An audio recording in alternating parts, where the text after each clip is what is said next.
തിരുവനന്തപുരത്തെ BJP. Councillor Thirumala അനിലിന്റെ ആത്മഹത്യയെക്കുറിച്ച് അന്വേഷിക്കാൻ എ.സി.പിയുടെ നേതൃത്വത്തിൽ പ്രത്യേക സംഘം രൂപീകരിച്ചു. 6 അംഗ സംഘമാണ് കേസ് അന്വേഷിക്കുക. നിക്ഷേപകർ പരാതിയുമായി വന്നാൽ പ്രത്യേക കേസ് രജിസ്റ്റർ ചെയ്യാനും തീരുമാനമായി. അന്വേഷണ സംഘം രൂപീകരിച്ചതിന് പിന്നാലെ ഡയറക്ടർ ബോർഡ് അംഗങ്ങളുടെ വിവരങ്ങൾ നൽകണമെന്ന് ബാങ്കിനോട് പോലീസ് ആവശ്യപ്പെട്ടു.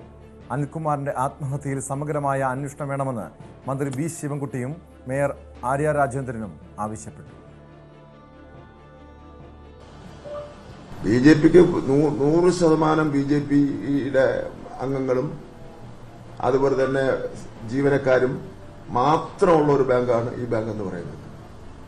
അവിടുന്ന് ലോൺ എടുത്തിട്ടുള്ളവർ എല്ലാവരും മഹാഭൂരിപക്ഷം വരുന്ന ബി.ജെ.പിക്കാരാണ്. അപ്പോൾ അനിൽകുമാർ RSSന്റെ പ്രമുഖ നേതാവാണ്. ബി.ജെ.പിയുടെ ജില്ലയിലെ വളരെ പ്രമുഖനായിട്ടുള്ള നേതാവാണ്.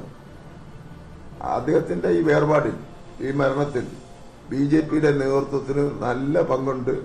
ആ പങ്കിനെ സംബന്ധിച്ചിടത്തോളം സമഗ്രമായ ഒരു അന്വേഷണം ആവശ്യമാണ്. കൌൺസിലർമാരുൾപ്പെടെയുള്ള ആളുകൾ അവിടെ നിന്ന് ലോൺ എടുത്ത് തിരിച്ചടയ്ക്കാത്ത ആളുകളുടെ പങ്ക് ഈ ആത്മഹത്യയിൽ അന്വേഷിക്കണം. ബി.ജെ.പി. നേതൃത്വം എന്തുകൊണ്ടാണ് ഈ കാര്യത്തിൽ ഇടപെടാത്തത്? ഈ 2 ദിവസം മുമ്പ് സംസ്ഥാന പ്രസിഡന്റിനെ വരെ പോയി കണ്ടു എന്ന് അദ്ദേഹം തന്നെ പറയുന്നു. അപ്പോൾ ഒരാളുടെ മരണത്തിന് 2 ദിവസം മുമ്പ് ഒരാളെ പോയി കണ്ടു എന്ന് അവര് തന്നെ സ്ഥിരീകരിക്കുമ്പോൾ എന്ത് ആശ്വാസമാണ് ആ വ്യക്തിക്ക്, മരണപ്പെട്ട ആൾക്ക്, ആത്മഹത്യ ചെയ്ത ആൾക്ക് കൊടുക്കാൻ വേണ്ടി കഴിഞ്ഞത് എന്നൊരു ചോദ്യം ഉണ്ടല്ലോ. ആശ്വാസം പറയാതെ ആട്ടി ഓടിക്കുന്ന നിലപാട് സ്വീകരിച്ചതുകൊണ്ടാണോ ഇങ്ങനെ ഒരു ആത്മഹത്യ ഉണ്ടായത് എന്നുപോലും പരിശോധിക്കേണ്ടിയിരിക്കുകയാണ്. അപ്പോ ഞങ്ങളെയൊക്കെ സംബന്ധിച്ച് ഇത് വേദനയുള്ള കാര്യമാണ്. ഞങ്ങൾക്ക് അങ്ങോട്ടും ഇങ്ങോട്ടും തർക്കിക്കാനല്ല ഞങ്ങൾ ഈ സമയം കണ്ടെത്തുന്നത്. ഞങ്ങളെ സംബന്ധിച്ചിടത്തോളം നീതി ഉറപ്പാക്കണം. ആ നീതി ഉറപ്പാക്കുന്നതിന് സംസ്ഥാന സർക്കാരും പോലീസും നടത്തുന്ന എല്ലാ കാര്യത്തിനും ആ കുടുംബത്തോടൊപ്പം ഞങ്ങൾ ഉണ്ടാകും എന്നാണ് സൂചിപ്പിക്കാനുള്ളത്. വിശദാംശങ്ങളുമായി സാരംഗ് സുധാകരൻ ചേരുന്നുണ്ട്. സാരംഗ്, പ്രത്യേക അന്വേഷണ സംഘത്തിന്റെ അന്വേഷണം പ്രധാനമായും ഈ തിരുമല അനിലിന്റെ ആത്മഹത്യക്കൊപ്പം തന്നെ ഈ സഹകരണ സംഘത്തിലെ സാമ്പത്തിക ക്രമക്കേടുമായി ബന്ധപ്പെട്ട കാര്യങ്ങളിലേക്കും അന്വേഷണം നീങ്ങുമോ? തീർച്ചയായും അത്തരത്തിൽ ഒരു പിന്നാമ്പുറം ഈ ഒരു ആത്മഹത്യയുടെ പിന്നിലുണ്ട് എന്നത് വ്യക്തമാണ്. കാരണം അദ്ദേഹത്തിൻ്റെ ആത്മഹത്യക്കുറിപ്പിലടക്കം സൂചിപ്പിച്ചിരുന്ന കാര്യങ്ങളാണ് ഈ ഒരു സാമ്പത്തിക സ്ഥാപനവുമായി ബന്ധപ്പെട്ട പ്രശ്നങ്ങളാണ്. അതിലെ ഈ ലോൺ തിരിച്ചടക്കാത്തതും അതിലെ FD മെച്യൂറായ തുക തിരിച്ചു നൽകാൻ കഴിയാത്തതടക്കമുള്ള പല പ്രശ്നങ്ങളുമുണ്ട്. അത്തരത്തിലുള്ള മാനസിക സമ്മർദ്ദമാണ് ഇങ്ങനെ ഒരു കടുത്ത തീരുമാനത്തിലേക്ക് പോകുന്നതെന്ന് അദ്ദേഹത്തിൻ്റെ ആത്മഹത്യക്കുറിപ്പിൽ തന്നെ ഉണ്ട്. പക്ഷേ അങ്ങനെ ഒരു സാഹചര്യം ഉണ്ടെങ്കിൽ അപ്പോൾ കൂടുതൽ പരാതികൾ പുറത്തു വരാൻ സാധ്യതയുണ്ട്. കാരണം തുടക്കം തൊട്ട് തന്നെ ഈ ഒരു പ്രശ്നങ്ങൾ ഉന്നയിച്ചുകൊണ്ടിരുന്നു. അതായത് CPM അടക്കം ഈ ഒരു സാമ്പത്തിക സ്ഥാപനവുമായിട്ടുള്ള പ്രശ്നങ്ങളുണ്ട്. അത് BJP അംഗങ്ങളാണ്, BJP നേതാക്കന്മാരാണ് ഈ സ്ഥാപനത്തിൽ നിന്നും പണം ലോൺ എടുത്തതും മറ്റും തിരിച്ചടക്കാത്ത പ്രതിസന്ധിക്ക് കാരണം ഈ BJPയുടെ അണികളും മറ്റ് അംഗങ്ങളുമാണെന്നാണ് CPM അടക്കം മുന്നേ ആരോപിച്ചിട്ടുള്ളത്. അതുകൊണ്ട് തന്നെ ഇതിലൊരു വ്യക്തമായൊരു അന്വേഷണം അനിവാര്യമാണ്. കാരണം ഇതൊരു ചെറിയൊരു ഈ ഒരു സാമ്പത്തിക പ്രശ്നത്തിൻ്റെ പേരിൽ ഇത്രയും പ്രമുഖനായ ഒരു പൊതുപ്രവർത്തകൻ ആത്മഹത്യ ചെയ്യുക എന്ന് പറയുന്നത് അത്ര എളുപ്പമായിട്ടുള്ളൊരു കാര്യമില്ല. കാരണം അത്രയും വലിയൊരു സമ്മർദ്ദം അദ്ദേഹത്തിന് ഉണ്ടായിരുന്നു. മാത്രമല്ല അദ്ദേഹത്തിന് വളരെ സുപരിചിതമായ ആൾക്കാരായിരുന്നു ഇവിടെ നിന്ന് ലോൺ എടുത്തതും മാത്രമല്ല ഈ ഒരു FD അടക്കം നിക്ഷേപിച്ചത്. വളരെ ഇദ്ദേഹമായി അടുത്ത് നിൽക്കുന്നവരും BJP ആയി പ്രവർത്തിക്കുന്നവരൊക്കെയാണ്. അതുകൊണ്ട് തന്നെ ഈ ഒരു ആത്മഹത്യയുടെ ഇത്തരത്തിലുള്ള കാരണങ്ങൾ അറിയണമെങ്കിൽ ഈ ഒരു സഹകരണ സ്ഥാപനവുമായി ബന്ധപ്പെട്ട നിക്ഷേപങ്ങളുടെയും മറ്റും വിശദാംശങ്ങൾ പുറത്തേക്ക് വരേണ്ടതുണ്ട്. അത് സഹകരണ വകുപ്പ് അന്വേഷിച്ച് വരുന്നുണ്ട്. മാത്രമല്ല ഇതിൽ ഒരുപാട് ലോൺ തിരിച്ചടവുകൾ മുടങ്ങിയിട്ടുണ്ടെന്നുള്ള വിശദാംശങ്ങൾ പുറത്തു വരുന്നു. ഒപ്പം തന്നെ ഈ ഒരു ഇവിടെ നിന്നും ലോൺ എടുത്തതും ഒപ്പം തന്നെ ഈ ഒരു നിക്ഷേപ തുക തിരിച്ചെടുക്കാനുമുള്ള കുറേ പേരുടെ പരാതി ഉണ്ടായിരുന്നു തമ്പാനൂർ പോലീസ് സ്റ്റേഷനിലേക്ക്. അവിടെ നിന്നും ഇദ്ദേഹത്തിന് മാനസിക സമ്മർദ്ദം നൽകി, അതായത് ഭീഷണിപ്പെടുത്തിയെന്നടക്കമുള്ളൊരു പരാതി BJP ഉന്നയിച്ചിരുന്നു. അതാണ് ആത്മഹത്യയിലേക്ക് നയിച്ചതെന്നാണ് BJPയുടെ ആരോപണം. പക്ഷേ ഈ ഒരു അനിൽകുമാർ തന്നെയാണ് ഈ നിക്ഷേപകർക്ക് പോലീസിൽ പോയി പരാതി നൽകണമെന്ന് നിർദ്ദേശം നൽകിയതും.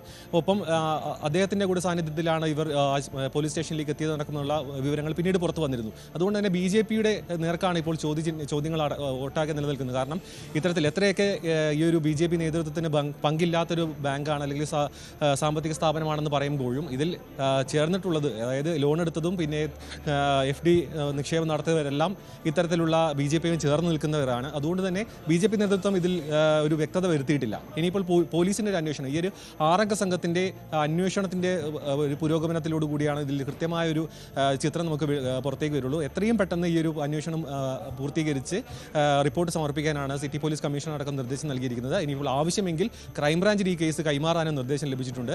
ഇപ്പോൾ നിലവിൽ ബാങ്കിൻ്റെ ബോർഡ് അംഗങ്ങളുടെ അടക്കം വിവരങ്ങൾ പോലീസ് ഉദ്യോഗസ്ഥർ തേടിയിട്ടുണ്ടെന്നാണ് നമുക്ക് ലഭിക്കുന്ന വിവരം.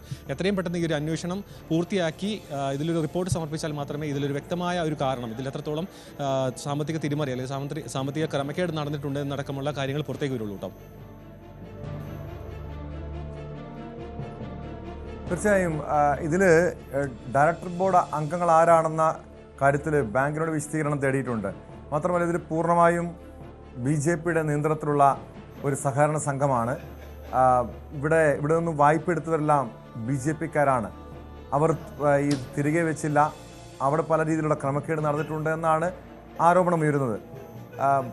ഇത് ഈ BJPയുടെ നേതൃത്വത്തിന്, BJPയിലെ ഏതെങ്കിലും പ്രധാനപ്പെട്ട നേതാക്കൾക്ക്, പ്രാദേശികമായിട്ടുള്ള നേതാക്കൾക്കോ അല്ലെങ്കിൽ ജില്ലാ തലത്തിലുള്ള നേതാക്കൾക്കോ ഇതിൽ ഏതെങ്കിലും രീതിയിലുള്ള പങ്കുണ്ടോ? സാരംഗ്, ഇതിൽ കൃത്യമായ ഒരു ഉത്തരങ്ങൾ ലഭിക്കേണ്ടതുണ്ട്. കാരണം മുഴുവൻ നിക്ഷേപം നടത്തിയവരും ലോൺ എടുത്തവരും എല്ലാം ഈ ഒരു BJPയുമായി ചേർന്ന് നിൽക്കുന്നവരെന്നൊരു സൂചന മാത്രമേ നമുക്ക് ലഭിച്ചിട്ടുള്ളൂ. പക്ഷേ തിരഞ്ഞെടുപ്പ് ആവശ്യങ്ങൾക്കടക്കം ഇവിടെ നിന്നും ലോൺ കൊടുത്തു, വലിയൊരു തുക ഈ ഒരു അനുവദിച്ച് നൽകി. പക്ഷേ അതിലൊന്നും തിരിച്ചടവ് നടന്നിട്ടില്ല എന്നാണ് പുറത്തു വരുന്ന വിവരം. പക്ഷേ അതിൽ ആരൊക്കെയാണ് നിക്ഷേപം നടത്തിയത്, ആരൊക്കെയാണ് ലോൺ എടുത്തിട്ട് തിരികെ ഒരു അടവ് പോലും അടക്കാത്തത് എന്നടക്കമുള്ള കൃത്യമായ വിവരങ്ങൾ പുറത്തേക്ക് വന്നിട്ടില്ല. പക്ഷേ ഇവർ എല്ലാവരും ആര് തന്നെയാണെന്നുണ്ടെങ്കിലും അത് ഈ ഒരു BJPയുമായി ചേർന്ന് നിൽക്കുന്നവരാണെന്ന് തന്നെയാണ് നൽകുന്ന സൂചന. മാത്രമല്ല ഈ ഒരു നേതൃത്വത്തിന് നേരിട്ട് പങ്ക് ഈ ബോർഡ് ഈ ഒരു ബാങ്കുമായി ബന്ധപ്പെട്ട് ഇതിൻ്റെ പ്രവർത്തനങ്ങളിലും BJPക്ക് നേരിട്ട് പങ്കില്ല എന്ന് മുരളീധരൻ അടക്കം ഇതിനു മുൻപ് വ്യക്തമാക്കിയിരുന്നു. അത്തരത്തിൽ തന്നെയായിരുന്നു കരമന ജയൻ്റെ അടക്ക പ്രതികരണം. പക്ഷേ ഇതിൽ ബന്ധപ്പെട്ട് നിൽക്കുന്നതെല്ലാം നേതൃത്വവുമായി അടുത്ത ബന്ധമുള്ളവരാണ്. അതുകൊണ്ട് തന്നെ ഈ ഒരു കൂടുതൽ വിശദാംശങ്ങൾ പുറത്തു വരുമ്പോൾ മാത്രമേ ഇതിൽ എത്രത്തോളം പാർട്ടിയുടെ അല്ലെങ്കിൽ നേതൃത്വത്തിൻ്റെ ഒരു പങ്കുണ്ട്, മാത്രമല്ല തിരഞ്ഞെടുപ്പ് പോലെ സുപ്രധാനമായ ഘട്ടങ്ങളിൽ ഇത്തരത്തിൽ ഇവിടെ നിന്നും തുക അനുവദിച്ചിട്ടുണ്ടോ, അത് തിരിച്ചടവ് മുടങ്ങിയിട്ടുണ്ടോ, മാത്രമല്ല ബിനാമി ഇടപാടുകൾക്ക് വേണ്ടി ഈ സ്ഥാപനത്തിനെ ഉപയോഗപ്പെടുത്തിയിട്ടുണ്ടോ എന്നടക്കമുള്ള ഒരുപാട് ചോദ്യങ്ങൾ നിലനിൽക്കുന്നുണ്ട്.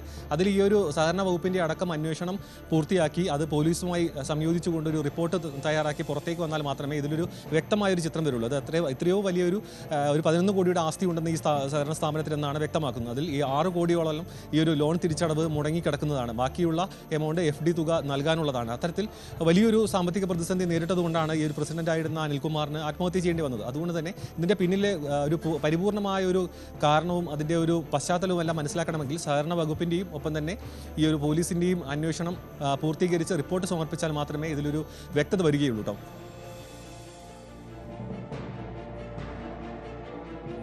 വ്യക്തമാണ്. സാരംഗ് സുധാകരനാണ് വിവരങ്ങൾ നൽകിയത്.